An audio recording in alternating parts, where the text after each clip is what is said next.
సెలబ్రేషన్కి సంబంధించి మీ అందరికీ తెలుసు. So Nellore district by and large మనకు మేజర్ ఇష్యూస్ అయితే ఏమి ఉండవు. బట్ స్టిల్ ఏంటంటే కామన్ పబ్లిక్కి ఎలాంటి ఇన్కన్వీనియంట్ లేకోకుండా ఈవెన్ ఫ్యామిలీస్ కూడా ఆ రోజు కొద్దిగా జాయ్ఫుల్ మూడ్లో బయట వాళ్ళ ఫ్యామిలీతో పాటు బయటకు వస్తారు కాబట్టి వాళ్ళకి ఎక్కడ ఇన్కన్వీనియంట్ లేకోకుండా, ఎస్పెషలీ ఉమెన్కి సంబంధించి ఎలాంటి ఇన్కన్వీనియంట్ లేకోకుండా మన పోలీస్ డిపార్ట్మెంట్ వాళ్ళు ఆ రోజు నైట్ అంతా మొత్తం మనము బయట ఉంటాం. ఎక్కడ ఎలాంటి అవాంఛనీయ సంఘటనలు జరగకోకున్నట్టుగా. సో నెల్లూరు ప్రజల యొక్క మెయిన్ ఈ ప్రొటెక్షన్ అయితే దానికి సంబంధించి మన వాళ్ళందరూ ఫీల్డ్లో ఉంటారు.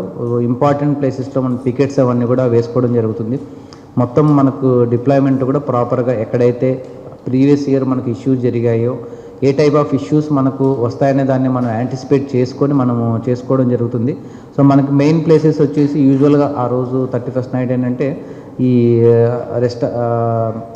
బార్స్, తర్వాత వైన్ షాప్స్ దగ్గర మనకు కొద్ది ఇష్యూస్ అయ్యే ఛాన్సెస్ ఉంటాయి కదా. అక్కడ మన ఎక్కువ విజిబిలిటీ మనం అక్కడ పెట్టుకోవడం జరుగుతుంది. అట్ ది సేమ్ టైం ఈ రోడ్డు పైన కేక్ కటింగ్కి సంబంధించి కానీ కొంతమంది సైలెన్సెస్ తీసుకొని ఈ సెలబ్రేషన్ చేసుకోవడం కానీ ఇవన్నీ ఉంటాయి. వాటన్నిటి కూడా మన దృష్టిలో పెట్టుకొని మన బందోబస్తు అవన్నీ వేసుకోవడం జరుగుతుంది. సో ఈరోజు రేపు కూడా కొద్దిగా ఈ సైలెన్సర్ లేకోకున్నట్టుగా, నెంబర్ ప్లేట్ లేకోకుండా తిరుగుతున్న వెహికల్స్ మీద కూడా మనము దృష్టి పెట్టడం జరుగుతుంది మా సైడ్ నుంచి. సో నెల్లూరు ప్రజలకు ఏంటంటే సో ఎలాంటి ఇష్యూస్ జరగకోకున్నట్టుగా 31st నైట్ని అందరూ జాయ్ఫుల్ మోడ్లో జరుపుకునేటట్లుగా అన్ని రకాలుగా మేము ఈ లా అండ్ ఆర్డర్కి సంబంధించి యాక్షన్ ప్లాన్ అని ఒకటి తయారు చేసుకున్నాం. సో మా వాళ్ళందరూ ఆ రోజంతా ఫీల్డ్లో ఉండి సో అన్ని రకాల జాగ్రత్తలు తీసుకున్నాం. At the same time public కూడా మా రిక్వెస్ట్ ఏంటంటే సో ఈ జాయ్ఫుల్గా ఎంజాయ్ చేసుకునేది పక్కన వాళ్ళకి ఇబ్బంది కలుకోకున్నట్టుగా చేసుకోవాలని చెప్పేసి మేము కోరుకుంటున్నాం.